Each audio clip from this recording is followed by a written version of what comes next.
நான் பிறந்த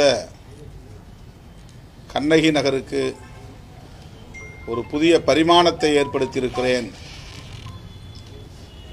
அதிலே எனக்கு பெருமை. இதுதான் எங்கள் அரசியல் என்று சொல்லியது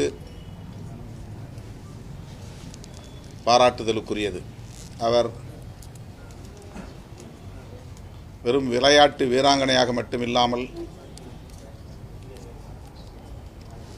ஒரு அரசியல் புரிதல் தெளிவு உள்ளவராகவும் அவருடைய பேட்டியிலிருந்து நம்மால் அறிய முடிந்தது. அந்த வகையிலும் அவரை பாராட்ட வாழ்த்த கடமைப்பட்டிருக்கிறோம். கண்ணகி நகர் என்றாலே அதை குறைத்து மதிப்பிடுகிற ஒரு போக்குதான் இவ்வளவு காலம் இருந்தது. இப்போது உலகளாவிய அளவில் அந்த பகுதிக்கே பெருமை சேர்த்திருக்கிறார் நம்முடைய கார்த்திகா.